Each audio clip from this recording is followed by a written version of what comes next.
जितना भी भाई हमारा चैनल पे नया बाटी तो प्लीज़ हमारा चैनल के सब्सक्राइब कर ली, काहे कि यहाँ डेली फ्री सॉन्ग आवाला। तो चलिए शुरू कर आज के वीडियो। कि काहे खिसी आलू ये धनी बोला बोला यौरी कहबा हो कमी कम। नमस्ते प्रणाम, एक बार फिर से राइटर ऑफिशियल चैनल में आप सभी के स्वागत बा। आज बहुत ही हिट गाना लेके आया बाटी मगही के, जो बहुत ही हिट चलता कि चोरी चोरी मिलतो गोरी। बहुत ही हिट सॉन्ग लेके आया बाटी, छठ पूजा के सॉन्ग लेके आया बाटी। डुइट सॉन्ग बा, लड़का लड़की दोनों साथ में बा, लड़का लड़की के गाना है। तो हमके आशा ना पूरा विश्वास बा आप लोगों के ज़रूर पसंद आई।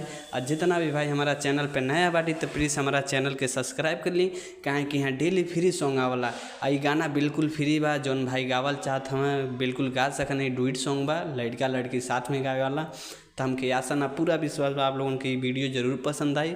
तो आप अगर सैड सॉन्ग चाहते तो हमारा चैनल पर जाके चेक कर सकें, बहुत सारा गाना बा, बहुत सारा छठ गाना बा। तो आप जाके हमारे चैनल में चेकआउट कर सकें। बहुत ही हिट गाना हम अभी काल ही बहुत ही हिट गाना चढ़ौले आटी। तो आशा ना पूरा विश्वास आप लोगों को वो वीडियो पसंद आए, तो आप चैनल में जाके चेक कर सकें। चलिए बिना टाइम वेस्ट के लिए शुरू कर आज के वीडियो देखल जाए। आज के वीडियो कैसन बा। दहुरा या सुपावा तू लेके खाली आइला, केरा के घव दौरी नरियल भुलाइला। दो बार गाना है, लड़की गाएगी। दहुरा असुपहवा तू लेके नाही आइला, केरा के घव दौरी नरियल भुलाइला।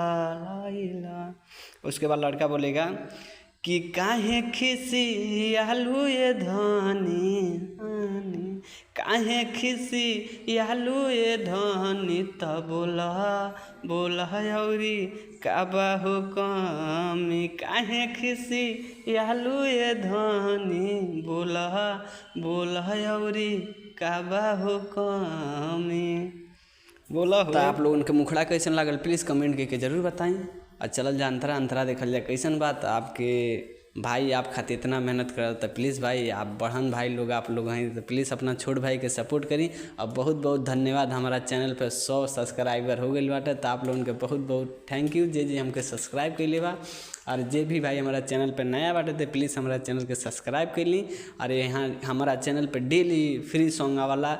और जितना भी भाई हमसे पर्सनल सॉन्ग लिखवाल चाहते, स्क्रीन पे आपके नंबर बार बार शो करत हुई 8756090687। ये हमारा पर्सनल नंबर बा। जितना भी भाई हमसे गाना लिखवाल चाहते आपका गाना लिखा जाए, अपना मन पसंद के गाना लिखा जाए। आप जैसन कहब वैसन लिखा जाए। तो आप बेहिचक हमारा लगे कॉल कर सकेनी, मैसेज भी कर सकेनी, आपके गाना हो जाए। तो चलिए बिना टाइम वेस्ट कर लिया अंतरा शुरू कर लिया। अंतरा देखल जाए कैसन बा। पहले लड़का बोलेगा कि जान हो सामान सारा ले ओहिनी कीन के, लागता कि छूट गइल गलती से गिन के। लड़की बोलेगी, लड़की का लाइन आएगा, लड़की बोलेगी कि खाली बड़ी बड़ी बात जनी बोली पिया जी, हई लिख ले जौन चीज बोली पिया जी। फिर लड़का का लाइन आएगा, लड़का बोलेगा कि ठेकुआ तो घर ही हो छानी,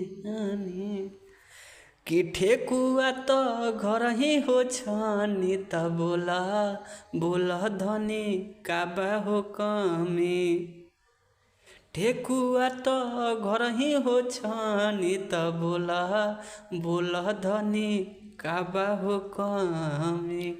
तो चलिए दोस्तों चलते हैं लास्ट अंतरा की तरफ। लास्ट अंतरा देखा जाए कैसा है।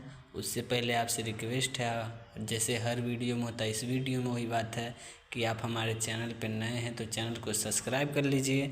और बहुत ही हिट गाना हमारे चैनल पे है, आप प्लीज़ एक बार जाकर चेक कर लीजिएगा। छठ पूजा का बहुत सारा सैड सॉन्ग, रंगदारी गाना, बहुत सारा गाना अगर नहीं देखें तो प्लीज़ जाके एक बार चेकआउट करिए।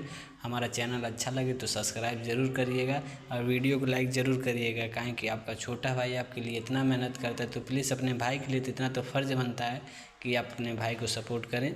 तो चलिए देखा जाए लास्ट अंतरा कैसा है। और जितने भी भाई चाहते हैं कि गाने में हमारा नाम है तो प्लीज़ भाई अपना नाम कमेंट करिए, अगले गाने में आपका नाम ज़रूर आएगा। ये आपसे आपके भाई का वादा है ये।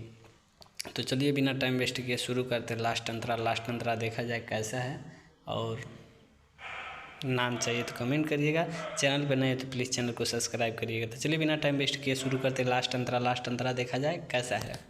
हाँ सेव अनार सारा दौरा में धइल बा, पान कसैली सारा आइनु गइल बा। फिर लड़की का लाइन आएगा, लड़की बोलेगी कि जोई की राज लागे साचो पगलैल पिया हो, गाय के दूधावा के अरग भूलैल पिया हो।